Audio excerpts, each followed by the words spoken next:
Okay चले आज हम देखते हैं इसके ऊपर एक कॉन्टैक्ट फॉर्म कैसे बनाएंगे। फाइल में जाके यहाँ से एक न्यू फाइल ले रहे हैं और कंट्रोल एस करके उसको सेव कर रहे हैं। उसका नाम रख रहे हैं contact.html। तो ये हमारा एक वेब पेज सेव हो गया इसके ऊपर। इसी के बाद इसी पे राइट बटन दबा के इसको ब्राउजर पे ले रहे हैं, रिवील इन एक्सप्लोरर कर रहे हैं और उसके बाद यहाँ से इसको खोलना है डबल क्लिक करके। तो ये ब्राउजर पे खुल गया। अब यहाँ से क्लिक करेंगे और यहाँ पर हम कोड करेंगे और उसके ऊपर हम उसको देखेंगे। तो सेव कर दिया यहाँ पर। अब थोड़ा सा इसको एडजस्ट कर लेते हैं, यहाँ से पकड़ के इसको मैं इसको यहाँ से पकड़ के यहाँ राइट साइड पे इसको एडजस्ट कर रहा हूँ, पेज को यहाँ एडजस्ट कर रहे हैं। यहाँ कोड करेंगे, यहाँ उसका व्यू देखेंगे। ठीक है, सेव करके शिफ्ट के साथ 1 का बटन दबा के हम सिंपल सा पहले HTML का बेसिक कोड जनरेट करवा लेते हैं और इसको थोड़ा सा और बढ़ा लेते हैं। ठीक है, तो ये बेसिक कोड HTML का जनरेट हो गया, जिसके टाइटल पेज पे हम लिख रहे हैं कॉन्टैक्ट एस फॉर्म। ठीक है, या कॉन्टैक्ट फॉर्म लिख दें। ठीक है, ये एक वेब पेज का कॉन्टैक्ट फॉर्म बनाने जा रहे हैं, तो बहुत सिंपल होने वाला है कोड। तो यहाँ पर देखिए कि ये यहाँ पे लिखा गया कॉन्टैक्ट फॉर्म टाइटल के ऊपर। बॉडी सेक्शन में आ गए, सबसे पहले एक H1 लगाया और उस पर लिख दिया हमने कॉन्टैक्ट अस। ठीक है, तो ये हमने लिखा H1 में, तो ये लिखा गया कॉन्टैक्ट अस और उसके बाद यहाँ पे क्लिक करके एंटर कर दिया। अब जब कॉन्टैक्ट फॉर्म हम बनाएंगे तो इसको किस तरह से डिजाइन करें भाई, अब ये कैसे नजर आएगा, क्या चीज होगी क्या चीज नहीं होगी। तो उसके लिए हमारे पास एक एलिमेंट आता है FORM फॉर्म। फॉर्म एलिमेंट को यूज करेंगे। जैसे ही FORM फॉर्म लिख के एंटर करेंगे तो ये विजुअल कोड खुद से उसका ओपन एंड क्लोज खुद बना देगा और बीच में स्पेस दे देगा। एंटर करके इनके बीच में आपने जो भी कोड करना है यहाँ पे करना है फॉर्म से रिलेटेड। फॉर्म का मतलब होता है कि यूजर इनपुट जब देगा तो वो किन फील्ड्स के अंदर देगा।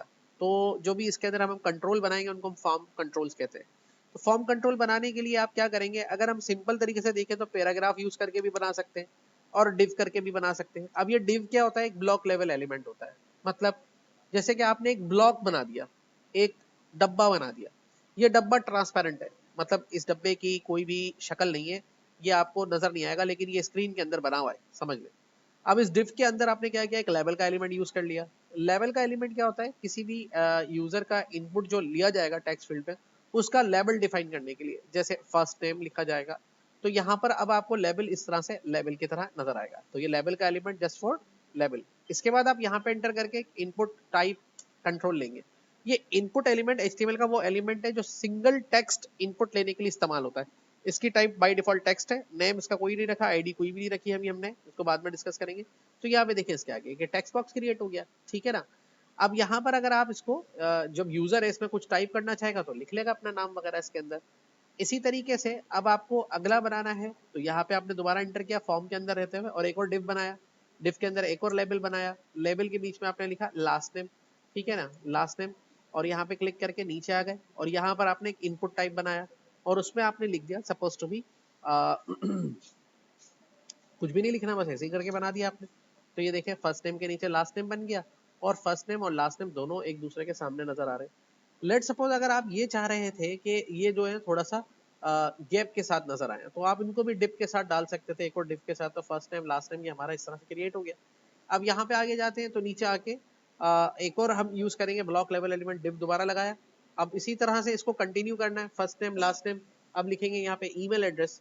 तो आप ये भी कर सकते हैं, मिसाल के तौर पर अपने कोड को थोड़ा सा फास्ट करने के लिए, एक ही चीज बार बार रिपीट हो रही है तो इसको कोड को यहाँ से सेलेक्ट करें, कंट्रोल C करें, कॉपी करें, एंटर करके कंट्रोल V करके यहाँ पे पेस्ट कर दें। तो ये तीसरा एलिमेंट खुद ही बन जाएगा।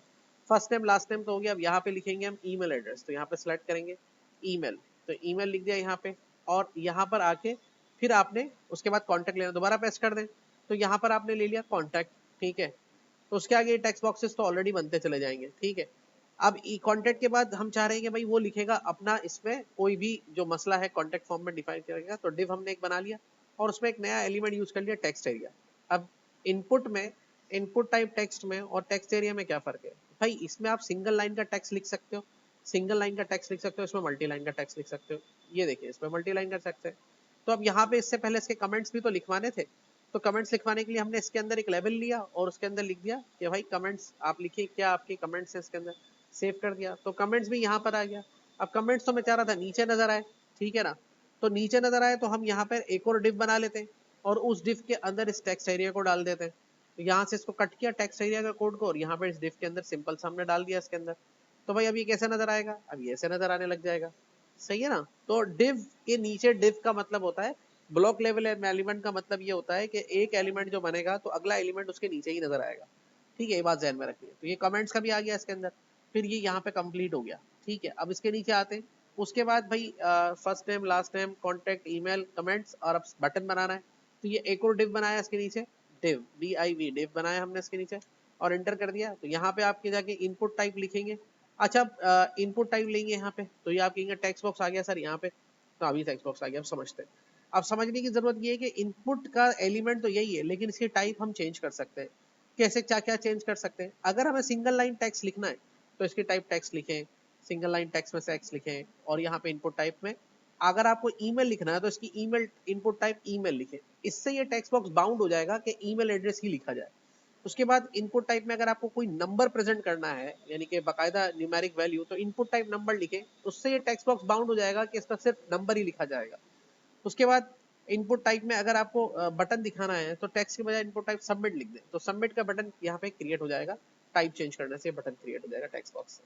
ठीक है, तो यहाँ पर देखिए क्लिक करने पे ये आपको कुछ इस तरह से चीजें नजर आने लग जाएंगी। और ये कॉन्टेक्ट अस का फॉर्म बन गया, जिसमें आपने देखा कि किस तरह से हमने इजीली ये कंट्रोल्स को ऐड किया, बटन्स वगैरह ऐड कराए। अब इसके अंदर मजीद चीजों को हम कैसे चेंज कर सकते हैं, जैसे इनपुट टाइप में अब इसकी जो डिफॉल्ट लिमिट है वो तकरीबन 25 से 30 वर्ड्स की है, लेटर्स की है तकरीबन, जो इसमें आ सकते हैं। अब आप इसको अगर मजीद एक्सटेंड करना चाह रहे हैं तो यहाँ पे विड्थ का एक एलिमेंट है, उसमें आप 50 डिफाइन कर दें, तो ये देखें। और अगर इसमें तो इस पे कोई खासा इस पे भी फर्क नहीं पड़ पा रहा है यहाँ पे इसके ऊपर। तो यहाँ पे इसके जो एट्रीब्यूट्स हैं, जैसे कि विड्थ वाले और जो इसके मजीद हैं, तो हम यहाँ पे लिख लेते हैं इनपुट एट्रीब्यूट्स। तो यहाँ पे हम गूगल में गए और यहाँ पर हमने देखा कि अगर हम इसको कंट्रोल करना चाह रहे हैं तो यहाँ पे लिखेंगे इनपुट एट्रीब्यूट्स। तो यहाँ पे लिखा लेस देन और ग्रेटर देन में इनपुट लिखा और यहाँ पे लिखा एट्रीब्यूट्स। ठीक है, तो ये हमें बताएगा इसके कितने किस्म के एट्रीब्यूट्स हो सकते हैं जो इसके साथ यूटिलाइज हो सकते हैं। तो कह रहा है भाई टाइप हो सकता है ईमेल, नंबर, डेट। हाँ, जैसे भाई अगर डेट भी डालना चाह रहे हैं कि कमेंट्स किस डेट का है, तो भाई उसके लिए हम क्या करेंगे, एक और बना लेते हैं। सबसे टॉप पे जाके यहाँ पे फॉर्म एक्शन के नीचे यहाँ पे क्लिक करके डिव करेंगे और उसमें लिखेंगे सपोज लेबल और यहाँ पे लिखेंगे डेट। तो लेबल लिया हमने और लेबल के अंदर लिख दिया हमने सपोज टू बी डेट। अब डेट हमें दिखानी तो है, तो नीचे दिखाया हमने इनपुट और इनपुट लेके यहाँ पे लिख दिया डेट। अब डेट को हमने यहाँ पे कर दिया सपोज टू बी, कैसे दिखाएगा, तो यहाँ पे अब यहाँ पे डेट सेलेक्ट की जा सकती है। ठीक है, ये आ गया। इसके साथ एक और जो चीज हमें देखने को मिली वो ये नहीं थी, डेट है, चेक बॉक्सेस है, रेडियो है, सबमिट है, बटन है, फाइल है, कलर है, पासवर्ड है, टेक्स्ट है। और इसके जो एट्रीब्यूट्स मजीद भी है इसके अंदर, जैसे वैल्यू एट्रीब्यूट सेट करेंगे, चेक बॉक्सेस के लिए होगा आईडी है, क्लास है, प्लेस होल्डर है। अब ये प्लेस होल्डर वाला क्या काम करता है, अगर ये एट्रीब्यूट आप ऐड करेंगे किसी भी इनपुट के साथ, तो देखिए मैं अभी इनपुट के साथ इसमें ऐड कर रहा हूँ प्लेस होल्डर। तो प्लेस होल्डर में मैं लिख रहा हूँ सपोज टू बी, ये तो कौन सा वाला है, डेट वाला है। डेट वाले में हम ऐड नहीं कर रहे, प्लेस होल्डर का उसमें कोई काम नहीं है। ठीक है, तो हम ऐड करेंगे यहाँ पे जाके नीचे वाले पे, और यहाँ पे जाके हम लिखेंगे इनपुट का प्लेस होल्डर। अब इसमें मैं लिख रहा हूँ suppose to be, first time में जैसे लिख दिया जॉन, और नीचे आके हमने लिख दिया प्लेस होल्डर अली। ठीक है, तो अब यहाँ पे क्या होगा, रिफ्रेश करने पे आप देखेंगे जॉन और अली पहले से लिखा रहा है। अब ये लिखा हुआ नहीं है, ये यूजर को बताया जा रहा है कि आपने फर्स्ट नेम अपना यहाँ लिखना है और लास्ट नेम आपने अपना यहाँ लिखना है, इस तरीके से। ठीक है, ये उस प्लेस होल्डर काम करता है इसलिए। अब ईमेल एड्रेस का भाई अब यूजर को समझ में नहीं आ रहा है कि ईमेल एड्रेस कैसे लिखना है। फॉर द गाइडलाइन हम उसको बता सकते हैं यहाँ पे प्लेस होल्डर, और प्लेस होल्डर में कह दिया कि जैसे abc@gmail.com, इस तरह से आपने अपना ईमेल लिखना है।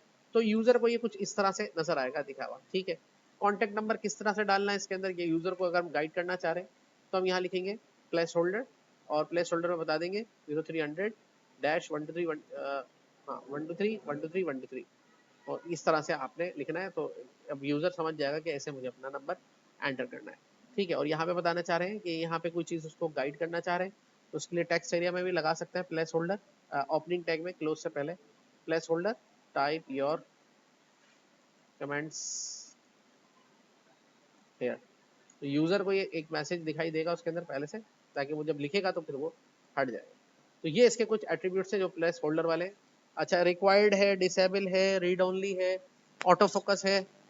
इसके अलावा attribute to spend certain input type के अंदर यूज हो रहे हैं, साइज के लिए है। ठीक है, टेक्स्ट सर्च यूआरएल के लिए स्पेसिफिक, विड्थ है, मैक्स लेंथ है। अब यहाँ पे देखें मैक्स लेंथ स्टेप है। साइज एट्रीब्यूट किसके लिए यूज होगा, टेक्स्ट सर्च और यूआरएल टाइप जिनकी भी होगी, तो उसके लिए साइज एट्रीब्यूट, मैं विड्थ यूज कर रहा था तो आप यूज करेंगे यहाँ पे जैसे कि फर्स्ट नेम और लास्ट नेम वाले में यूज कर लेते हैं। तो यहाँ पर देखिए कि हमारे पास ये ईमेल आ गया, ये फर्स्ट नेम आ गया। तो यहाँ क्लिक करके साइज एट्रीब्यूट है, इसको यूज करिए। अब कितने कैरेक्टर्स आप चाह रहे हैं लिखे, हमने 100 लिख दिया। तो यहाँ पे जाके आप रिफ्रेश करेंगे तो देखिए ये 100 कैरेक्टर जितना लंबा हो जाएगा। आप इसको कम चाह रहे हैं 30 कैरेक्टर जितना नजर आए तो 30 लिख दिया, और यहाँ पे सेव जरूर करना है, सेव करके यहाँ पे रिफ्रेश करना है तो 30 कैरेक्टर्स लॉन्ग हो जाएगा ये। तो साइज एट्रीब्यूट से आप इसके साइज को भी कंट्रोल कर सकते हैं, ठीक है। अच्छा, उसके बाद मैक्स लेंथ कैरेक्टर यूज होगा टेक्स्ट और पासवर्ड के लिए। Set the maximum number of characters allowed in input. अच्छा, साइज से तो जो एक लाइन में कितने कैरेक्टर आ रहे हैं वो कंट्रोल हो रहा है, और मैक्स लेंथ से कि उस कैरेक्टर में से कितने मैक्सिमम लेंथ हम इसकी डिफाइन करना चाह रहे हैं। लेट सपोज अगर अभी हमने साइज कैरेक्टर को हमने बता दिया इसके ऊपर जाके यहाँ पे कि ये आ रहा है इसके अंदर 30, और मैक्स लेंथ को भी यूज कर लिया साथ में हमने, उसको मैक्स लेंथ को हमने इसमें बता दिया सपोज टू बी 30 नहीं 20। तो कहाँ जाएगा मैक्स लेंथ, और 20 बता दिया। तो अब यहाँ पर क्या होगा कि यहाँ पे अब जैसे रिफ्रेश करेंगे तो 1 2 3 4 5 6 7 8 9 10 13 16 19 देख रहे हैं।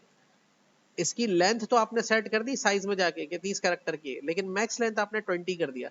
मतलब 30 में से सिर्फ 20 ही अलाउ करना है, इससे आगे अलाउ नहीं करना। तो मैक्स लेंथ से इसके कैरेक्टर्स की जो लेंथ है वो कंट्रोल हो सकती है। मिन और मैक्स से क्या हो सकता है, ये नंबर, रेंज और डेट और टाइम के साथ यूज होंगे। मतलब जब इनपुट टाइप आप नंबर रखें, रेंज रखें, तो उसमें बता सकते हैं मिन और मैक्स लेंथ कि मिनिमम इतने और मैक्सिमम इतने नंबर इसमें आने चाहिए, ठीक है। अच्छा, step to specify the increment values, जो नंबर, रेंज, डेट और टाइम के साथ के कितनी वैल्यूज इसमें इंक्रीमेंट होनी चाहिए उसके साथ हो सकता है, बाकी तो दूसरों के साथ है वो फिर हम देखेंगे आगे चल के। तो इस तरह से देखिए इन कंट्रोल के साथ हमने एक सिंपल सा अपना जो है कॉन्टेक्ट फॉर्म बना लिया है। और इसमें जब आप यूजर कोई डेटा डाल के इसमें कोई भी वैल्यूज वगैरह ऐड करेगा, सपोज टू बी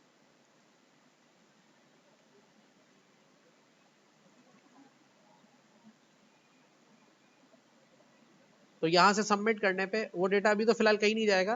तो यहाँ पे देखिए कह रहा है, हमें कह रहा है प्लीज इंटर अ नंबर, मतलब नंबर इंटर करने के लिए आप डैश नहीं लगा सकते, इसमें नंबर डाल। इसी तरह अगर आप @ यहाँ नहीं लगाएंगे तो ये आपसे कहेगा प्लीज इंक्लूड ईमेल। ये जो इनपुट टाइप आपने क्या रखी थी, ईमेल रखी थी ना, तो @ का साइन आना चाहिए। तो इस तरह डेटा की जो वैलिडेशन है वो कंट्रोल हो जाती है और गलत डेटा इंटर नहीं हो सकता। और ये इस तरह से ये डेटा कहीं नहीं गया, रीसेट हो गया। डेटा को सबमिट करने के लिए तो फिर हमें इसमें आगे चल के वेब डेवलपमेंट में प्रोग्रामिंग करनी होगी, तो फिर यहाँ से डेटा डेटाबेस में जाके सेव होगा, जैसे अमूमन ये काम हो रहा होता है।